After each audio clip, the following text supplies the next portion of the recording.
સૌથી પહેલા તમારે શું લખવાનું, આ કોષ્ટક બનાવવા માટે 0 1 2 3 4 લખી લેવાનું. લખ્યું. હવે આના પછી તમારે બધાને 4 4 વડે ભાગી દેવાનું. આ જે રકમ છે આપણી 0 1 2 3 4, આ બધાને 4 4 વડે ભાગી દેવાનું. 4 4 4 4 ભાગી દીધું. પછી આ બધાનું વર્ગમૂળ લઈ લેવાનું. વર્ગમૂળ લઈ લેવાનું. એકા વર્ગમૂળ. હવે ધ્યાન દેજો, આપણે આ બધાનું વર્ગમૂળ લઈને હવે જે કિંમત મૂકીશું ને એ બધી છે આપણી કોની, જો આ છે 0 ડિગ્રી, આ છે 30, આ છે 45, પછી આવશે આપણે 60, પછી આવશે આપણું 90, અને આ જે કિંમત લખીશું આપણે એ આવશે આપણી 60ની. જો હું કિંમત તમને શીખવાડું કઈ રીતે આવશે. 0/4 એટલે 0 આવે, કે કોઈ બી સંખ્યાને 0 વડે ભાગ ચાલે. 1/4, 1 નો વર્ગમૂળ થાય 1, 4 નું થાય 2. વર્ગમૂળ એટલે જેનું એની એ સંખ્યાનો ગુણાકાર, 2 દુ 4. અહીંયા જોજો ધ્યાનથી, અહીંયા હું કપાય તો કાપી નાખું. 2 દુ 4 એટલે અંદર શું વધ્યું ભાઈ, √1/2, અને √1 નો વર્ગમૂળ થશે 1, અને 2 નું ના નીકળે એટલે √2. તો આ થઈ ગઈ તમારી 45 ની કિંમત. 1/√2. 30 ની કિંમતમાં 60 ની કિંમતમાં √3. 4 ની કિંમત શું થશે ભાઈ, 2. આ 4 4 ગયા તો જવાબ શું આવી ગયો, 1.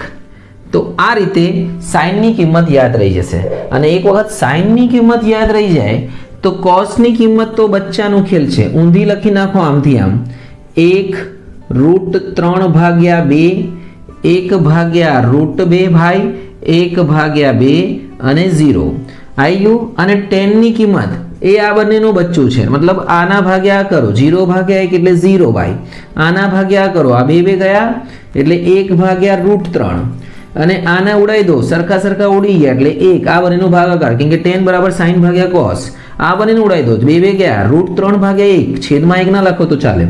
1/0. ઓહો, ગણિતનું ખૂન થઈ ગયું ભાઈ, ગણિતનું ખૂન થઈ ગયું, કેમ કે છેદમાં 0 એટલે અવ્યાખ્યાયિત પદ. આ એ tan ની કિંમત. હવે આપણે લખીશું આમના વ્યસ્ત. sin નો વ્યસ્ત થાય છે cosec, cos નો વ્યસ્ત થાય છે sec, અને tan નો વ્યસ્ત થાય છે cot. વ્યસ્ત એટલે આને sin ને ઊંધો કરો તો cosec ની કિંમત મળી જશે. ચલો 0 નો ઊંધો અવ્યાખ્યાયિત, આનો ઊંધો 2/1 એટલે 2, √2/1 એટલે છેદમાં 1 નહીં લખવાનું ભાઈ, √2 બરાબર છે. અહીંયા આવશે 2/√3. ઓકે, અને અહીંયા 1 નો વ્યસ્ત 1. આ sec cosec ની કિંમત આવી ગઈ. sec એટલે કોનો વ્યસ્ત કરો, cos નો. 1 નો વ્યસ્ત 1 થશે. અહીંયા આવશે ભાઈ 2/√3, બરાબર ભાઈ. અહીંયા આવશે √2 ના √2, અહીંયા 2/2 એટલે 1, 2/1 નો વ્યસ્ત એટલે ઊંધું કરવાનું. 0 નો વ્યસ્ત અવ્યાખ્યાયિત પદ. પછી cot, cot એ કોનો વ્યસ્ત છે ભાઈ, tan નો. 0 નો વ્યસ્ત અવ્યાખ્યાયિત.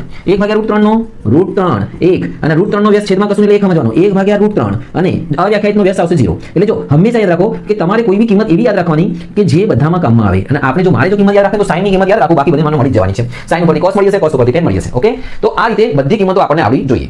હવે આપણે દાખલાનું સ્ટાર્ટ કરીએ છીએ.